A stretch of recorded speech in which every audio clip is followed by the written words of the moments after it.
Chegamos ao oitavo dia da nossa jornada da leitura bíblica e hoje nós vamos ler Mateus 22, 23 e 24.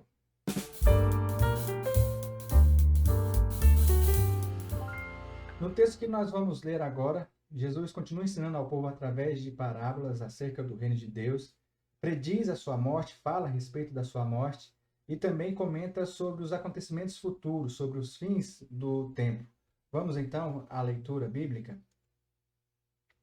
Mateus capítulo 22 nos diz o seguinte: Jesus lhes falou novamente por parábolas, dizendo: O reino dos céus é como um rei que preparou um banquete de casamento para o seu filho. Enviou seus servos aos que tinham sido convidados para o banquete, dizendo-lhes que viesse, mas eles não quiseram vir. De novo enviou outros servos e disse: Digam aos que foram convidados que preparei meu banquete. Meus bois, meus novilhos gordos foram abatidos, e tudo está preparado. Venham para o banquete de casamento. Mas eles não lhes deram atenção e saíram, um para o seu campo, outro para os seus negócios. O restante, agarrando seus servos, maltrataram-nos e os mataram. O rei ficou irado e, enviando seu exército, destruiu aqueles assassinos e queimou a cidade deles. Então disse aos seus servos: O banquete de casamento está pronto, mas os meus convidados não eram dignos. Vão às esquinas e convidem para o banquete todos os que vocês encontrarem. Então os servos saíram para as ruas e reuniram todas as pessoas que puderam encontrar, gente boa e gente má. E a sala do banquete de casamento ficou cheia de convidados. Mas quando o rei entrou para ver os convidados, notou ali um homem que não estava usando veste nupcial. E lhe perguntou: Amigo, como você entrou aqui sem veste nupcial? O homem emudeceu. Então o rei disse aos que serviam: Amarrem-lhes as mãos e os pés e lance-no para fora, nas trevas. Ali haverá choro e ranger de dentes. Pois muitos são chamados, mas poucos são escolhidos. Então os fariseus saíram e começaram a planejar um meio de herendá-lo, em suas próprias palavras. Enviaram-lhe seus discípulos juntamente com os herodianos e lhes disseram: Mestre, sabemos que és íntegro e que ensinas o caminho de Deus conforme a verdade. Tu não te deixas influenciar por ninguém, porque não te prendes à aparência dos homens. Dize-nos, pois, qual é a tua opinião?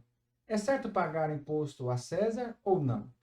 Mas Jesus, percebendo a má intenção deles, perguntou: Hipócritas, por que vocês estão me pondo à prova? Mostre-me a moeda usada para pagar o imposto. Eles lhe mostraram um denário.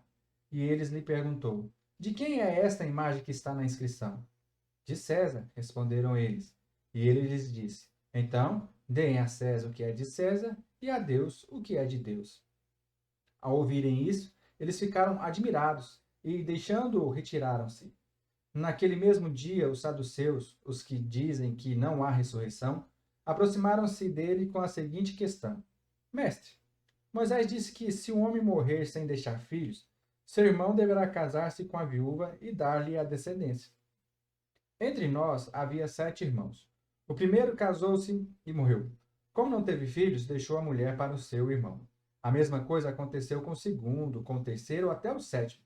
Finalmente, depois de todos, morreu a mulher. Pois bem, na ressurreição, de qual dos 7 ela será esposa, visto que todos foram casados com ela?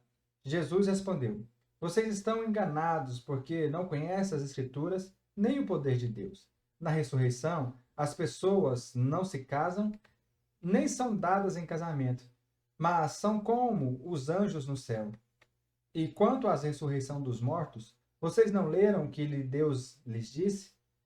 Eu sou o Deus de Abraão, o Deus de Isaque e o Deus de Jacó. Ele não é Deus de mortos, mas de vivos.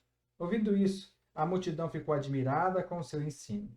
Ao ouvirem dizer que Jesus havia deixado os saduceus sem respostas, os fariseus se reuniram. Um deles, perito na lei, o pôs à prova com essa pergunta: Mestre, qual é o maior mandamento da lei?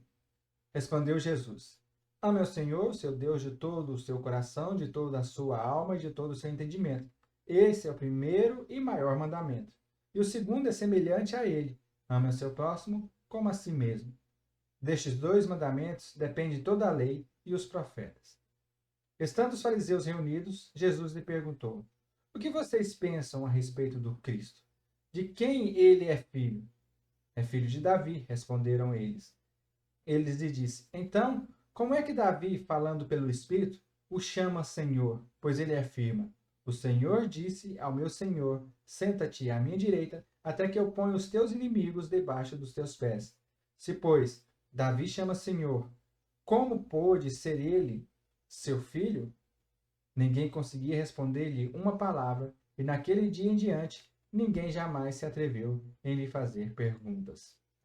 Então Jesus disse à multidão e aos seus discípulos: Os mestres da lei e os fariseus se assentam na cadeira de Moisés. Obedeçam-lhes e façam tudo o que eles lhes disserem, mas não façam o que eles fazem, pois não praticam o que pregam.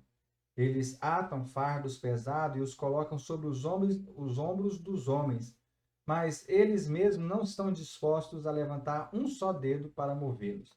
Tudo o que fazem é para serem vistos pelos homens. Eles fazem seus filactérios bem largos e as franjas de suas vestes bem longas.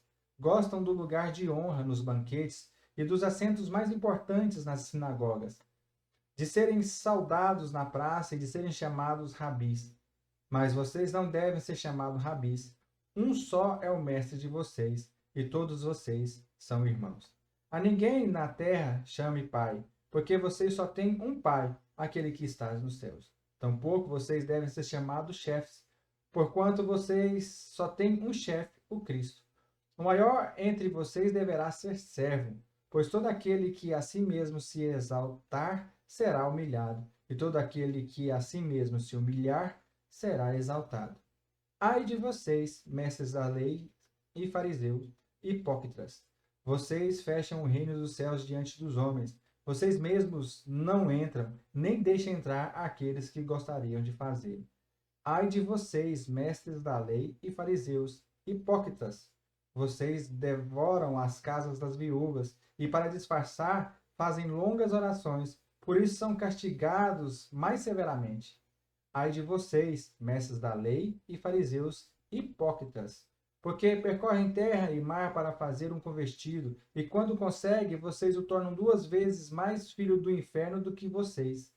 Ai de vocês, guias cegos, pois dizem: se alguém jurar pelo santuário, isso nada significa, mas se alguém jurar pelo ouro do santuário, está obrigado por seu juramento.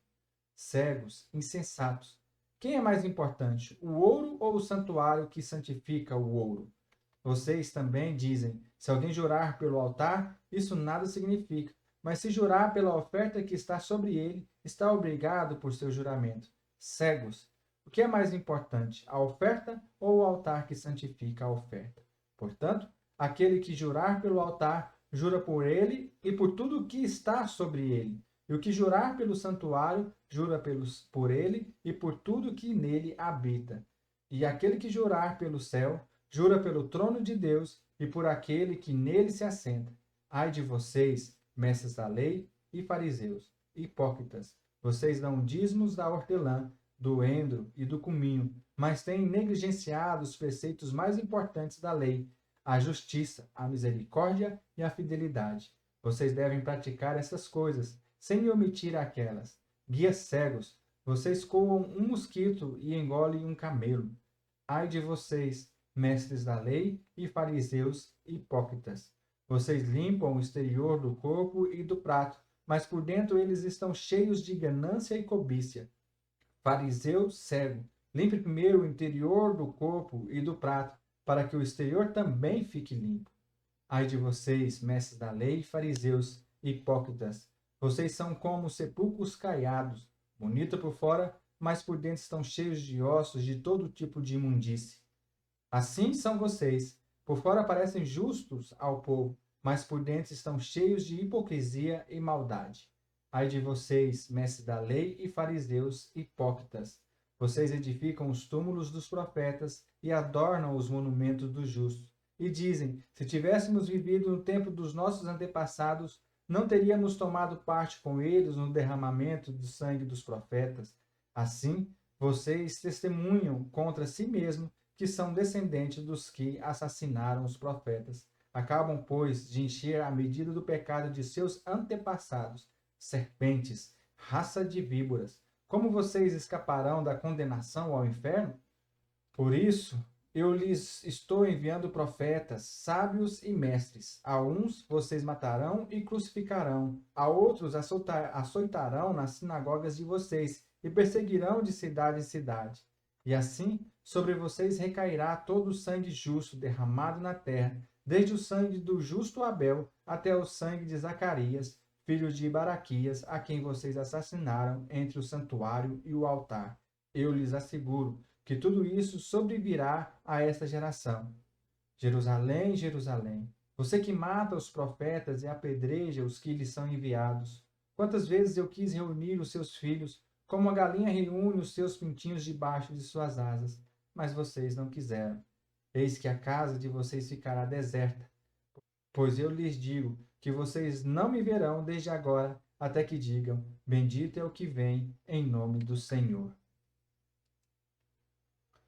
Jesus saiu do templo e, quando caminhava, seus discípulos aproximaram-se dele para lhe mostrar as construções do templo.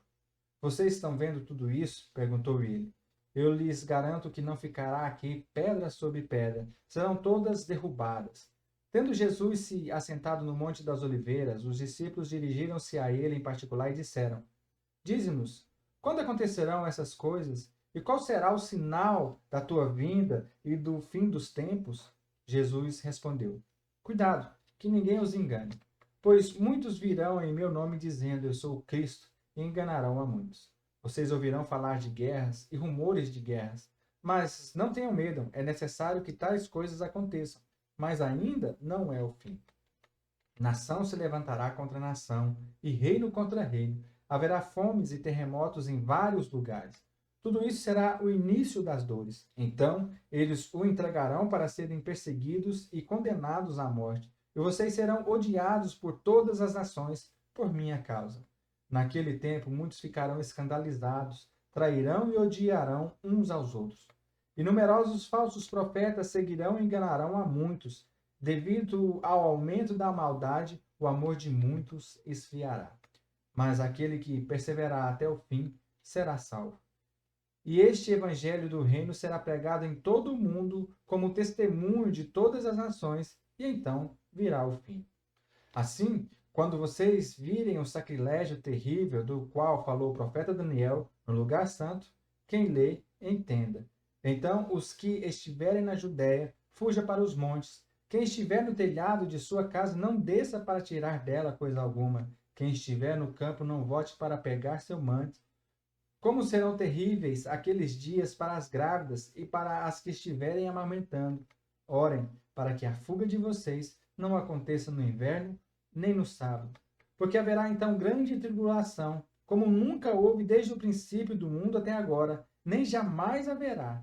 Se aqueles dias não forem abreviados, ninguém sobreviveria, mas por causa dos eleitos, aqueles dias serão abreviados. Se, então, alguém lhes disser: Vejam, aqui está o Cristo, ou ali está ele, não acreditem, pois aparecerão falsos cristos e falsos profetas que realizarão grandes sinais e maravilhas para, se possível, enganar até os eleitos. Vejam que eu os avisei antecipadamente. Assim, se alguém lhes disser: Ele está lá, no deserto, não saiam, ou ali está ele, dentro da casa, não acredite. Porque assim como um relâmpago que sai do Oriente e se mostra no Ocidente, assim será a vinda do Filho do Homem. Onde houver um cadáver, ali se ajuntarão os abutres. Imediatamente após a tribulação daqueles dias, o sol escurecerá, e a lua não dará a sua luz, e as estrelas cairão do céu, e os poderes celestes serão abalados. Então aparecerá no céu o sinal do Filho do Homem, e todas as nações da terra se lamentarão e verão o Filho do Homem vindo nas nuvens do céu com poder e grande glória. E ele enviará os seus anjos com grande som de trombeta, e esses reunirão os seus eleitos dos quatro ventos, de uma a outra extremidade dos céus. Aprenda a lição da figueira. Quando os seus ramos se renovam e as suas folhas começarem a brotar, vocês sabem que o verão está próximo. Assim também, quando virem todas essas coisas, saibam que ele está próximo às portas. Eu lhes asseguro que não passará esta geração que todas essas coisas aconteçam. O céu e a terra passarão, mas as minhas palavras jamais passarão. Quanto ao dia e à hora, ninguém sabe, nem os anjos dos céus, nem o Filho, senão somente o Pai. Como foi nos dias de Noé, assim também será na vinda do Filho do Homem. Pois nos dias anteriores ao dilúvio, o povo vivia comendo e bebendo, casando e dando-se em casamento, até o dia em que Noé entrou na arca. E eles nada perceberam, até que veio o dilúvio e os levou a todos. Assim acontecerá na vinda do Filho do Homem. 2 homens estarão no campo, um será levado e o outro deixado. 2 mulheres estarão trabalhando no moinho, uma será levada e a outra deixada. Portanto, vigiem, porque vocês não sabem em que dia virá o seu Senhor. Mas entenda isso: se o dono da casa soubesse a que hora da noite o ladrão viria, ele ficaria de guarda e não deixaria que a sua casa fosse arrombada. Assim também vocês precisam estar preparados, porque o Filho do Homem virá numa hora em que vocês menos esperam. Quem é, pois, o servo fiel e sensato, a quem seu senhor encarrega de sua casa para lhes dar alimento no tempo devido? Feliz o servo a quem seu senhor encontrar fazendo assim quando voltar. Garanto-lhes que ele o encarregará de todos os seus bens. Mas suponha que esse servo seja mau e diga a si mesmo: meu senhor se demora, e então começa a bater nos seus conservos e a comer e a beber com os beberrões. O senhor daquele servo virá num dia em que ele não o espera e numa hora que não sabe. Ele o punirá severamente e lhe dará lugar com outros hipócritas, onde haverá choro e ranger de dentes. Amém. Finalizamos mais alguns capítulos. Nesses versículos, Jesus já começa a dizer sobre os sinais do final dos tempos. E são sinais no qual nós atualmente estamos vivendo. E assim como o ensinamento dele disse, é necessário que nós estejamos alerta, que nós estejamos prontos para esse dia glorioso, para esse dia, inclusive, de ira do Senhor, no dia que ele voltar para buscar a sua igreja. Que o Senhor te abençoe, que o Senhor te guarde, que o Senhor possa fazer resplandecer a sua imagem sobre a sua vida e possa te dar, então, a paz. Nos vemos amanhã, no nome de Jesus.